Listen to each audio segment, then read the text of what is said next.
questions related to pricing.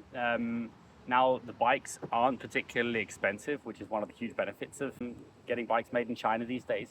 It's just shocking how many people ride these things. If I just show you on the pavement, or these guys behind me cycling past. Now, I'm betting you've probably never seen this bike before.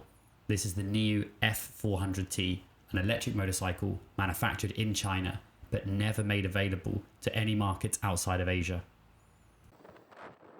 One of the cool things about the bike is that it comes restricted at 25 kilometers an hour, which sounds like it sucks, but actually it's amazing. So I'll explain why. If you want to take the restrictor off, you can, and it will go 52 kilometers an hour. We GPSed it at 52.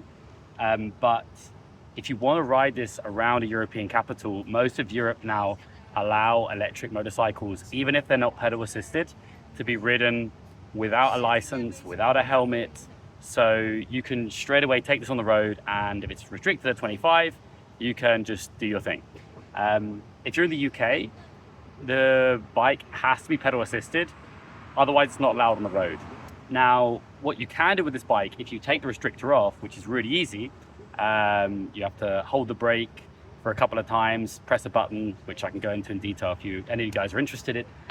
Then you can make the bike go 52 kilometers an hour, and you can actually register this because the brand Niu, which is one of the best brands in China, Niu come with what's called a COC. So if you're going to bring this bike into the country, any bike needs to be registered with a DVLA, and they'll ask for a certificate of conformity, which is just to say that it will pass the regulations in terms of the environmental regulations, that the bike does not produce a lot of emissions and so on. Obviously it's an electric bike, so the COC is pretty easy to get for this type of thing, and Niu have it for all of their bikes. So you will be allowed to ride this on the road if you unrestricted. You'll have to register it, of which I could probably help you with that. It's not particularly complicated. It will cost a couple of £100, and then you get a license plate. So yeah, there's a flexibility. So if you are based in Europe, you can ride this bike 25 kilometers an hour restricted, without a license, no extra costs. It's just like your own personal scooter or push scooter, whatever you want to call it. It's just an electric mini vehicle. But if you do want to ride this in the UK, for a couple £100, you should be able to register this really easily with a DVLA, and you get all the documentation from the suppliers if you do that, and then you can ride this around just like you would a normal moped or motorbike. And if you've got your driving license, your UK driving license, then you can ride it with L plates, no issue.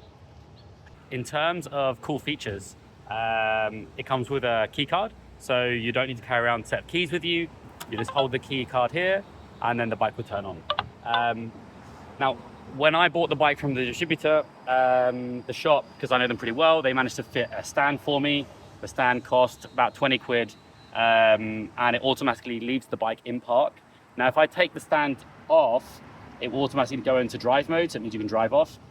This is the factory stand that comes fitted, and if you flick that down, obviously the bike leans over a little bit less safe if you're going to leave the bike for a few days. So most people in Shanghai that care about their bikes, they'll get this double stand that it's off the ground. Makes it more stable in case there's blustery wind, or someone tries to kick your bike over, which doesn't happen in China, but it might happen in the UK, it might happen in a European capital.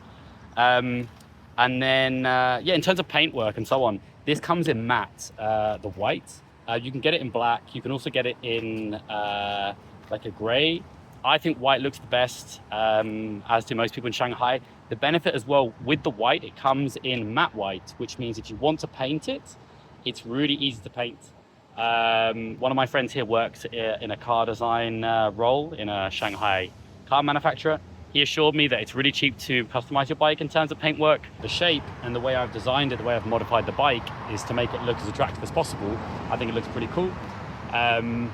But unfortunately, this design in particular by Niu, it will be discontinued from the middle of September. And that has been confirmed to me by the official shop.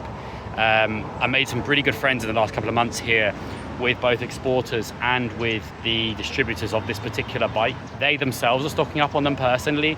I'm going to be buying a couple of them personally and probably sending a couple to the UK. But if anybody's interested in buying this bike, I will be able to distribute it from China and ship it to either the UK or Europe. So please let me know in the comments or just reach out to me on social media. You'll be shocked at the quality of this kind of bike in China. I mean, there are literally hundreds of millions of these bikes all across the country, and people use them for daily commuting, anything that you don't need to carry your shopping on, basically. Now you can fit this type of compartment, which will store some shopping and so on.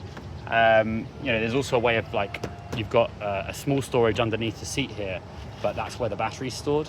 And it does have a capability of holding 2 people. Sometimes you might see 3 or 4 on the back of the bike, but to get this landed, shipped and so on to the UK, price point, you're looking at probably 1.5 to 2K. And considering the functionality of the bike, it's just incredibly affordable. Just incredibly good value. So I'm going to ship a couple of these home because, when I'm either in the UK or when I go back to Spain in a couple of years, I want to have a couple of these bikes. And because they're going to cease to produce them from mid-September, China is changing the regulation on electric bikes because they know that the manufacturers here have been obviously restricting them at 25, but they have capabilities of going well beyond that, which is massively beneficial for the UK, for the EU markets, but not particularly beneficial for the China market because the rules are very, very clear. They've got to be 25 kilometers an hour, and if you want to license this for the road, you have to go through a separate licensing process, particularly as a bike rider. Whereas in the UK, it kind of doubles up with a car license. So I'll be bringing a couple of these in myself. And if any of you want to join me, please let me know and we can talk about an arrangement, and I'll get one of these shipped to you.